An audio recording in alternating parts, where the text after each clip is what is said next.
Hey everybody, in today's video I'm going to be sharing with you about a new Instant Pot cookbook that I was sent for free by Crown Publishing to review and share with you guys. This is the Keto Reset Instant Pot cookbook, and it's by Mark Sisson, who is one of the leaders in the paleo community, and he's also getting into the whole keto world, and he has a new Keto Reset diet book, and this is the cookbook for the Instant Pot that goes with that diet plan. Now, I don't eat a keto diet regularly myself, but I do incorporate a lot of low carb and keto type meals in my diet and for my family, and so this cookbook will definitely come in handy for me. And it's always easy with keto meals, since they're not diet food, they're delicious and rich and hearty because of the high fat in the meals. It's easy to make it work for different people in your family with different dietary needs. You can make some of the recipes from the book and then add a pot of rice or potatoes or whatever to round out the meal for others who are not doing the keto diet. And there are also a lot of diet plans, like the THM plan in particular that I've done in the past, that incorporate low carb meals into the diet plan. Even though not every meal in the diet plan is low carb, a lot of them are. So I know this cookbook could come in handy for a lot of people with a lot of different dietary needs. So for this review, I thought I would just do a quick flip through and then get cooking on a couple of recipes from the book. So here's a quick flip through of the beginning. They have a section on Instant Pot basics for anybody that's new to an Instant Pot, which is fantastic. Breakfast soups, veggies and sides, entrees, desserts, which look delicious, and then fats and fermentations. And in this chapter, they actually have a yogurt recipe as well as a coconut yogurt recipe, which look really nice. So this book is not dairy-free. It's paleo or primal, which includes some high-fat dairy. But there are recommendations in the book for making things dairy-free if you are on a more strict paleo without dairy. So there's a nice long introduction that talks about the whole keto plan and the details on that, and basic details on the Instant Pot. And then you get into the Instant Pot basics section, and it has some really basic recipes like eggs and bone broth, different things that we all love, cauliflower rice. Breakfast section, got some beautiful photography there. Blueberry cauliflower rice pudding, interesting. Then we're into the soups section. Lots of yummy looking soups there. There's a nice picture of the avocado soup. And now we're into veggies and sides. All right, and then let's get into the next section, which is entrees. A lot of delicious meat entrees. Low country boil, that looks really good with the shrimp, and they use radishes instead of potatoes. There's a pulled pork burrito bowl. That's the low country boil with the shrimp and sausage. Desserts. So there are a few low carb keto desserts, and I did notice a lot of them have cream cheese and whipped cream or heavy whipping cream. And they do use some natural sweeteners like stevia and monk fruit, and I think erythritol a little bit as well. Crustless cheesecakes, strawberry cupcakes. There's a berry trifle. And then we're into the fats and fermentation section. Like I said, they have the yogurt recipes, and it looks like some compound butters and things. Now I'll show you the recipes that I'm going to be cooking today. I decided on the Brussels sprouts with pancetta and nuts, and that is on the front of the cookbook as well. And then the braised tri-tip looked delicious. So I have all of my ingredients down here ready to go. I'm going to cook the tri-tip in my 8-quart Instant Pot. I have my 2 pounds of tri-tip here. I'll just go over the ingredients really fast. Of course, if you want all the details and the amounts and everything, that will be in the cookbook, so you'd have to purchase the cookbook to get that. But I got my tri-tip, some bone broth. They said you could use wine or bone broth, and I opted for bone broth this time. Some dried thyme, salt, aroma tomato, some onion, carrots, celery, garlic, and avocado oil. And once I get the tri-tip going in my 8-quart Instant Pot, I'm going to start on the Brussels sprouts because they will take a lot less time to cook. And I'm going to be cooking those in my 3-quart mini Instant Pot. The ingredients for that is just Brussels sprouts, also some garlic, some bone broth, some balsamic vinegar, and diced pancetta, and the chopped pecans. So here we go.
I'm ready to give this a taste test. Sadly, I don't have my little taste testers here today, and this is not a meal that they would have given a lot of thumbs up to anyway. So I'm just gonna taste it for you and let you know what I think. And I have to say, I have never cooked Brussels sprouts in the Instant Pot before. I usually roast them because I like them crispy, but I was willing to give it a try because this recipe looked so delicious. So they are soft, and my Brussels sprouts were on the smaller side, so a bigger Brussels sprout probably would be a little more crunchy, but it's not so soft that it's mushy. So let's give this a little try. Those are very good. The balsamic vinegar gives it a really nice flavor. The pancetta, of course, is very nice. If you're gonna have Brussels sprouts, I highly recommend pancetta or bacon or some such thing. It makes it so good. And then the optional ingredient in this recipe was blue cheese, and I did not add that today, but that would be really delicious as well.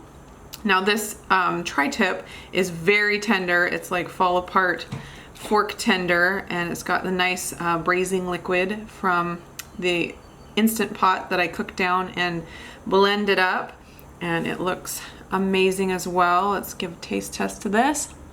Very good, very tender. This cut of meat isn't super fatty, which is nice in a Instant Pot roast type meal because you don't want big chunks of fat.